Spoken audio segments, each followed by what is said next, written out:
ये इंस्टीट्यूशन मोदी जी ने नहीं बनाया है और हम इस बात के लिए फिक्रमंद भी हैं और डरे हुए भी हैं कि जिस दिन उनकी नज़र इस पर पड़ जाएगी पता नहीं इसका क्या अंजाम होगा। हमारी जापान गवर्नमेंट से बात चल रही है, वो लोग कैंसर का यहाँ पर यूनिट लाना चाहते हैं, कैंसर की रिसर्च लैब लाना चाहते हैं, उसके ट्रीटमेंट के लिए डॉक्टर्स लाना चाहते हैं। अगर मैच्योर हो गया तो ये बहुत बड़ा काम होगा। क्योंकि मेरे पास आपके खिलाफ या आपके भ्रष्टाचार की कोई बात नहीं है तो मैं वो नहीं कहूँगा। किसी ने रिटायरमेंट के बाद इतना बड़ा काम किया हो उसका नाम बता दी? नहीं, ये ठीक है, ये तो जीवित रहते भी नहीं किया है, ये मानना पड़ेगा। हम आपके वैचारिक दृष्टिकोण से विरोधी है, लेकिन जो यूनिवर्सिटी का आप काम करें, हमारे साथ रहेंगे तो आप हमारे विचारों के साथ हो जाएंगे, क्योंकि हम इतने अच्छे इंसान हैं। इतना बड़ा विश्वविद्यालय, हाँ, करोड़ों रुपए की इन्वेस्टमेंट है, खरबों रुपए की, खरबों रुपए की। हाँ। मेडिकल इंस्टीट्यूट बना रहा हूँ, इसमें 80% पैसा मेरे हिंदू दोस्तों का है। क्या बोल रहे हैं? हाँ, सच है। 7 करोड़ रुपया सिर्फ मस्जिद में हिंदुओं का लग चुका है। अच्छा, देते हैं मुझे क्योंकि भरोसा करते हैं। और अभी तो बहुत सालों तक आपको सवाल पूछने पड़ेंगे। तो मंदिर की नहीं है बात, ये साबित करना है कि मस्जिद के लिए भी मुझे हिंदू दोस्त पैसा देते हैं। इस विश्वविद्यालय के लिए हिंदू दोस्तों ने पैसा दिया है और इतना दिया है जिससे पूरा विश्वविद्यालय तैयार हुआ है। नहीं, लेकिन और हमसे कहते हैं पाकिस्तान चले जाओ। मेरा तो प्रश्न आपसे ये है कि आप इतना बड़ा विश्वविद्यालय बना रहे और कह रहे कि इतने करोड़ हिंदुओं ने आपको पैसे दिए हैं और आप उनके प्रति मन में द्वेष क्यों रखते हैं? आपकी हर बात हिंदू के खिलाफ क्यों जाती है? कोई एक बात बताएं आप। मगर क्योंकि आपकी दुकान ही इससे चलती है। मैंने कहा ना कि हम तो आइटम गर्ल हैं आपकी, जैसे फिल्मों में होती है। अगर आप हमें गाली नहीं देंगे, हमें सांप्रदायिक नहीं कहेंगे, देशद्रोही नहीं कहेंगे, पाकिस्तान चले जाओ नहीं कहेंगे, तो आपकी दुकान कहाँ चलेगी? नहीं, ऐसा नहीं। हमारे सिवा कोई माल है ही नहीं आपके पास। नहीं, ऐसा नहीं है। हमसे मजबूत विरोधी कहाँ मिलेगा? आप क्यों बोलते हैं? चलिए, हमें शौक है आइटम गर्ल का, आइटम सॉन्ग देखने का, आप नाचना बंद कर दीजिए, हमारा शौक बंद हो जाएगा। कैसे तय होगा? आपका शौक है नाच देखना, मैं नाचना बंद कर दूं? हाँ। तो फिर कैसे कारोबार चलेगा? आप कुछ अच्छा काम करिए, ये यूनिवर्सिटी चलाइए, ये करिए। कहाँ वो वोट की राजनीति के लिए, मुख्यमंत्री बनने के लिए, मुसलमानों के वोट लाने के लिए, मुलायम सिंह के लिए देने के लिए क्यों इतना कर? अपमान न करें आप हमारा। कभी नहीं करेंगे। प्रधानमंत्री बनना चाहते हैं, मुख्यमंत्री नहीं बनना चाहते। I claim for to be prime ये मिनिस्टर। ब्रेकिंग न्यूज है। बिल्कुल प्रधानमंत्री बनना चाहते हैं और कहते हैं या तो पागल खाने भेजो हमें या प्रधानमंत्री बनाओ। इंसल्ट ना करें हमें। पूरे राजनीतिक जीवन में एक दाग दामन पर नहीं है। नहीं, खैर उस पर तो मैं, क्योंकि मेरे पास आपके खिलाफ या आपके भ्रष्टाचार की कोई बात नहीं है तो मैं वो नहीं कहूँगा।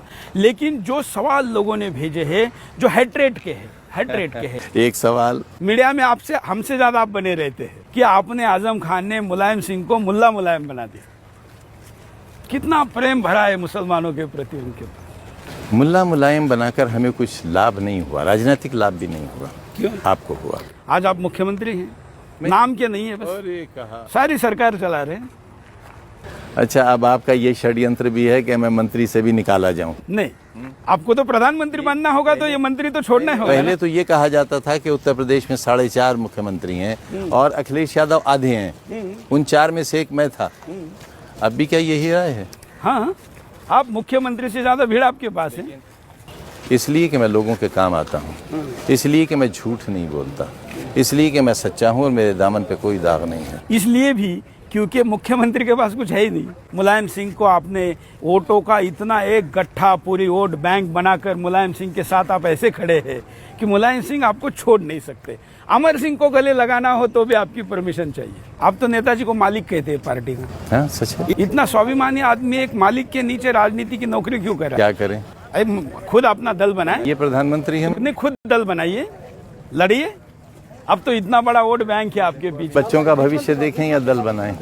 नहीं, ये तो देखिए, ये तो आपकी रिटायरमेंट का प्लान होना चाहिए। क्यों? क्यों? क्यों? क्यों? रिटायरमेंट के बाद देखिए इनका भविष्य। अभी तो राजनीति करिए। किसी ने रिटायरमेंट के बाद इतना बड़ा काम किया हो उसका नाम बता दी? नहीं, ये ठीक है, ये तो जीवित रहते भी नहीं किया है, ये मानना पड़ेगा। हम आपके वैचारिक दृष्टिकोण से विरोधी है, लेकिन जो यूनिवर्सिटी का आप काम करें, हमारे साथ रहेंगे तो आप हमारे विचारों के साथ हो जाएंगे, क्योंकि हम इतने अच्छे इंसान हैं। नहीं, देखिए, हमारा अपना होने के लिए आपको बहुत बदलना पड़ेगा। क्या बदलना? बस कुर्ते का रंग ही तो बदलना पड़ेगा। नहीं, कुर्ते रंग की कोई बात नहीं है।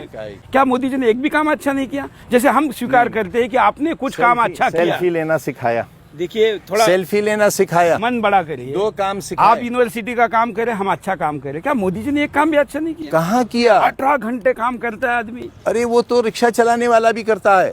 कि ये इस देश के सारे संसाधनों पर मुसलमानों का अधिकार है, ऐसा प्रधानमंत्री ने कहा। इतना इसीलिए अलीगढ़ मुस्लिम यूनिवर्सिटी और जामिया मिल्लिया इस्लामिया को खत्म कर दिया ताकि मुसलमान पढ़ ना सके, मजदूरी करे सड़कों पर। क्या आपके यहाँ हिंदू नहीं पढ़ते हैं? आप तो अभिमान से बताते कि यहाँ पर ये हिंदू पढ़ते हैं। इंस्टीट्यूशन मोदी जी ने नहीं बनाया है और हम इस बात के लिए फिक्रमंद भी हैं और डरे हुए भी हैं कि जिस दिन उनकी नज़र इस पर पड़ जाएगी, पता नहीं इसका क्या अंजाम होगा। हाँ, ये तो पूरा हो जाएगा, आपको और मदद मिलेगी। किससे? सरकार से। कौन सी सरकार? हिंदुस्तान की। गवर्नर ने सिग्नेचर कर दिए थे तो प्रधानमंत्री की डांट पड़ी थी गवर्नर पर। वो तो पुराने प्रधानमंत्री थे ना, नरेंद्र मोदी जी। अच्छा, इनके कार्यकाल में। लेकिन चल रहा है, अगर प्रधानमंत्री चाहे तो कभी भी रोक सकते हैं, लेकिन मुझे नहीं लगता कि मोदी ऐसा कुछ कर। नहीं रोक सकते, देश कानून से भी चलता है।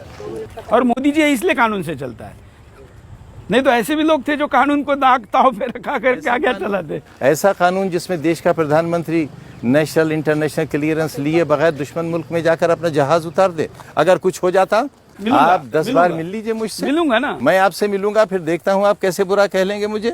I challenge. देखिए हम तो ऐसे हैं, इसलिए कि हम तो बिल्कुल खुली किताब हैं। आप हमारे घर में रहिए, चलकर देखिए हमारा कैसा घर है, कैसा जीवन है।